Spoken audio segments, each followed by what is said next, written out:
Eu não amo o Star Wars, ou pelo menos o Star Wars atual. Acho que diferente de muitos de vocês que estão assistindo, eu não cresci com Star Wars. Nem com a trilogia clássica, a trilogia prequel, os desenhos, quadrinhos, nada. Star Wars sempre foi essa coisa gigante da cultura pop que eu sempre estive ciente da existência, mas que nunca chegou a me atingir até bem mais tarde na minha vida. Por consequência disso, acabou que eu nunca me apaixonei de fato pela franquia. Não me entenda mal, eu acho a trilogia clássica incrível, Empire Strikes Back uma obra-prima e tudo mais, mas eu nunca cheguei a ter aquele apego emocional, sabe? E conforme a era da trilogia sequel se foi e começamos a ter essa leva de séries de Star Wars, eu fui percebendo o quanto essa franquia realmente não é pra mim. O quanto ela tá obcecada com o passado, obcecada em replicar o rosto de um ator dos anos 80, porque é mais importante o público reconhecê-lo do que sentir alguma coisa através de sua atuação. Obcecada em somente trazer personagens que o público reconheça, com aquelas constantes referências a coisas que já foram vistas antes. E eu não me importo se você, por exemplo, gostou de Ahsoka. Eu não tô entrando no mérito de qualidade, mas sim de que é evidente o quanto Star Wars atualmente é obcecado pelo passado.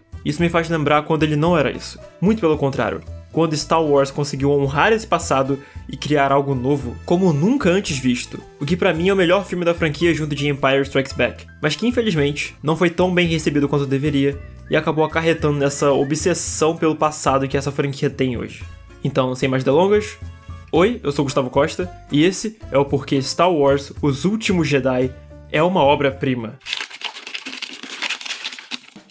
Eu preciso adiantar que esse vídeo vai ser uma bagunça.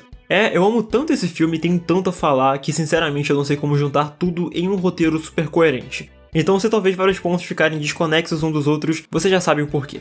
Antes de entrar a fundo sobre o episódio 8, eu preciso dar meus breves pensamentos sobre o episódio 7. Porque olha, pra mim o Despertar da Força é o Star Wars da nova geração. Ou deveria ter sido. É o sentimento de ser sugado por uma obra audiovisual, ser levado a uma galáxia muito, muito distante. Sentir que não existe nada além daquela grande aventura espacial, onde uma catadora de lixo pode ajudar a salvar uma galáxia. É o repeteco de A Nova Esperança? Sim, puta merda como é. Mas nos coloca de volta nesse universo onde nós vivemos desde 77, onde tudo era possível, onde tudo era mágico, onde podemos sentir a fagulha dentro de nós acendendo em amor por Star Wars. É mágico, sério. Eu vi esse filme de novo pra fazer esse vídeo e fiquei impressionado pelo quanto eu gostei. Embora ele jogue muito seguro em toda sua estrutura, a gente teve Os Últimos Jedi pra mostrar mais a fundo tudo isso.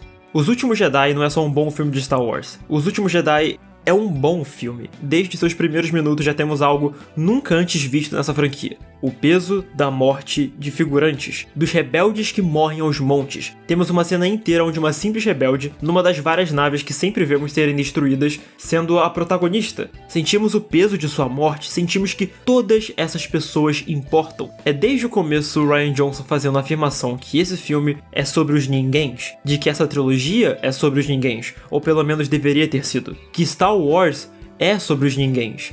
Star Wars nunca foi sobre famílias que possuem superpoderes e magos do espaço que com sabres de luz derrotam o mal, embora tenhamos isso. Star Wars sempre foi a história dos oprimidos conseguindo vencer um sistema intergaláctico opressor, os rebeldes contra os fascistas. A própria trilogia prequel é sobre como os Jedi, pela sua arrogância, permitiram o fascismo ascender na República. E aqui, Rian Johnson lembra disso e ao filme todo faz questão de colocar nos holofotes. E sim, Star Wars é político, sempre foi, o George Lucas falou isso várias e várias vezes, sinceramente isso não devia ser um tópico de discussão e é bem escancarado nos filmes. Mas aqui especificamente, Rian Johnson decide fazer isso de uma forma que a gente nunca viu na franquia. Toda a sequência em Canto Bight e o arco do fim desse filme é sobre como os capitalistas conseguem lucrar com essa guerra que tira milhões de vidas e o quão sujo esses 1% que lucram com isso são. E como se deve tomar um posicionamento em relação a isso. É lindo ver a Rose e o Finn junto com esses animais da fazenda destruindo todo esse local que representa esse mal gigante. Sério mesmo. Sem contar que é muito interessante toda essa dinâmica do trio Finn, Rose e DJ. E como esses dois funcionam assim como um anjo e um demônio nos ombros de Finn, em relação à sua posição nessa guerra.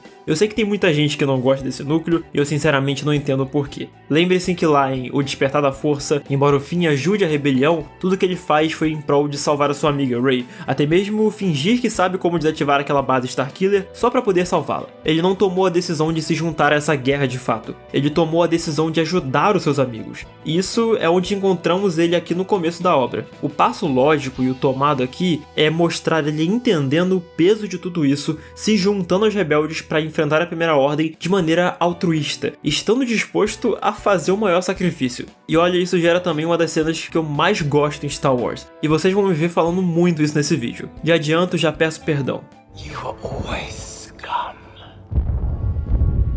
Rebel scum. Eu amo como esse filme é realmente cinema. O quanto ele é bem dirigido. É notável o quanto essa obra tem uma visão muito clara por trás. É só você ver, por exemplo, nos bastidores, o quanto todo mundo que trabalha com Rian Johnson fala sempre sobre como ele tem uma visão muito clara e o quanto ele trabalha para conseguir atingir essa visão perfeitamente. Um dos aspectos que eu mais gosto é essa conexão da força entre Kylo e Rey. Porque, sério, que ideia genial. Rian Johnson disse nos comentários do diretor, que você pode achar no Blu-ray e no Disney Plus, que ele precisava que esses dois personagens interagissem durante o filme, para explorar bem esse complexo espectro de emoções e conflitos que ambos estão passando. Porque, meu Deus do céu, eles são um poço de sentimento e essa conexão foi simplesmente a melhor decisão possível que permitiu explorar tudo isso. E sem contar a forma que essa conexão é transmitida através da própria linguagem do cinema. Os Últimos Jedi é cinema. A simplicidade de só usar um shot reverse shot, mesmo em cenários completamente distintos, e isso já comunicar pra nós que esses dois possuem essa conexão e estão conversando,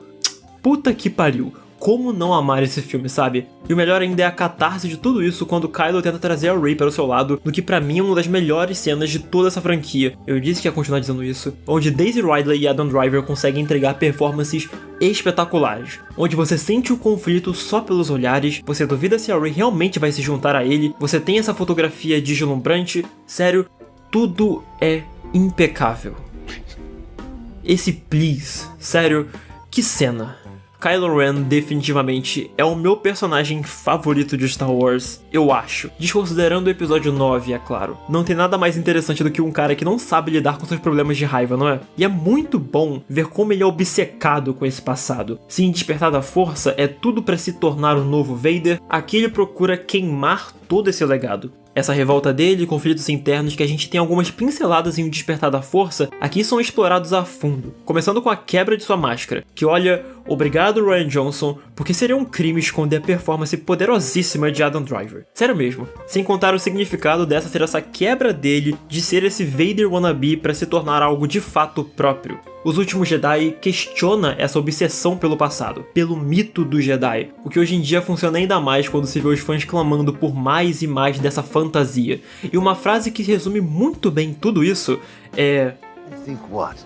I'm gonna walk out with a laser sword and face down the whole First Order? Porque sim, genuinamente é isso que muitos esperam e acham que esses personagens deveriam ser. Mas ainda bem que aqui temos o melhor fim possível para o Luke. Onde muitos enxergam um desrespeito com esse personagem, até mesmo o próprio Mark Hamill, eu vejo um caminho mais lindo e lógico para ele. Um mestre que acabou seguindo essa doutrina Jedi, que como vimos durante a trilogia prequel, foi o que os trouxe à ruína. Então era mais que lógico que Luke fosse chegar à conclusão de que eles deveriam acabar, que os Jedi fazem mais mal do que bem, e com isso ele carrega um imenso fardo de se isolar e enterrar consigo para sempre esse mito, porque ele ainda é o Luke que quer ajudar, que sabe que a guerra tá acontecendo, mas que vê na sua mera existência a representação dessa doutrina, a representação desse sistema, essa linda mentira que precisa acabar. E só um adendo que eu não entendo como tem gente que acha ruim o Luke durante o curto momento ter sucumbido a tentar matar o Ben.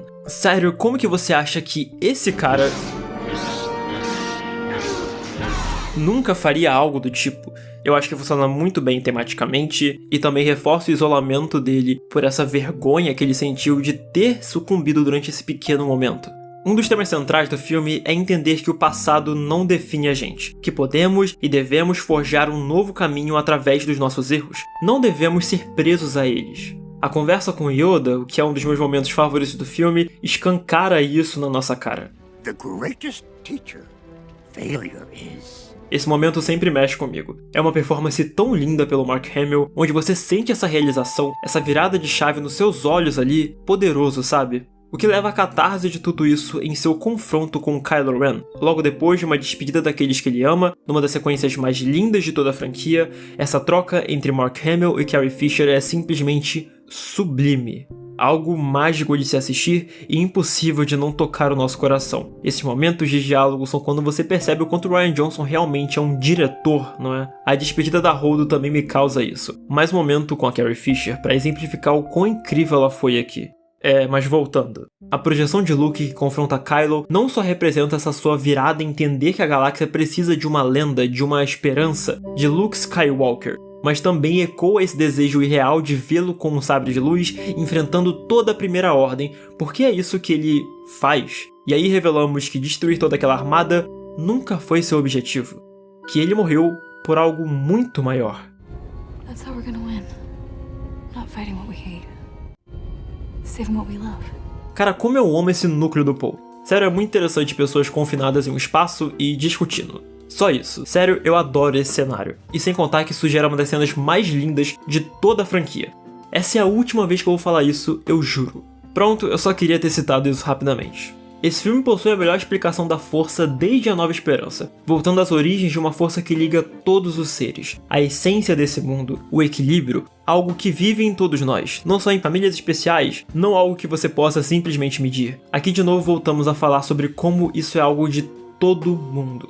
Mais uma vez, negando a narrativa de que sobrenomes são o que fazem pessoas poderosas em Star Wars. E melhor colocado por Luke, That force does not belong to the Jedi. To say that if the Jedi die, the light dies is vanity. Can you feel that? E essa cena é pra quem diz que a Daisy Ridley não atua nesses filmes, porque, meus amigos, literalmente o shot mais longo de todo esse filme é no rosto dela. Só isso. Não é uma cena de ação, de um cenário, de uma conversa. Não, é na cara da Daisy Ridley simplesmente sentindo a força. E nós sentimos junto dela. Se isso não é uma boa atuação, na boa eu não sei o que é. Todo o arco dela ao longo da obra é muito interessante, porque se como eu falei em O Despertar da Força se tem esse repeteco de A Nova Esperança, aqui se faz essa ruptura com a emulação do antigo e se cria algo novo. Se em Empire Strikes Back o plot twist é que Luke era filho do Darth Vader, aqui o plot twist é que Rey não é filha de ninguém importante. Simples. Nessa afirmação temos, mais uma vez, a ideia de que esse filme é sobre os ninguéms. E ao final, essa Rey que acabara de aprender sobre quem ela é, agora se livra desse peso e pode carregar o legado de ser uma Jedi, forjar o seu futuro, não através de dogmas que o trouxeram sua ruína, mas de uma forma nova, aprendendo com os erros e se inspirando com o símbolo de esperança que Luke foi mais uma vez para essa galáxia. Porque o aspecto mais importante de um Jedi para essa franquia nunca, e eu repito, nunca foram suas regras, essa doutrina, mas sim o como eles podem inspirar as pessoas. Uma galáxia inteira. O conto de um cavaleiro Jedi que enfrentou sozinho todo um exército se torna faísca para uma nova geração de rebeldes que vai se impor contra a opressão. Esse é o verdadeiro poder de um Jedi, o poder de Star Wars. Nunca foi sobre sabres de luz, levantar pedras, famílias superpoderosas ou qualquer coisa do tipo. Foi sempre sobre esperança. Esperança de um dia viver aquela vida que você sempre sonhou. Esperança de que os rebeldes vão conseguir vencer essa guerra contra um grande império. Esperança de um amanhã melhor. Tá no título do primeiro filme. Uma nova esperança. E em Os Últimos Jedi, fechamos com essa esperança. Que talvez essa franquia tenha se esquecido, reacendida nos olhos dos oprimidos. E assim, a gente já sabe como essa história vai acabar. Esse pequeno momento já nos diz tudo, e por isso pra mim, foi aqui que Star Wars acabou.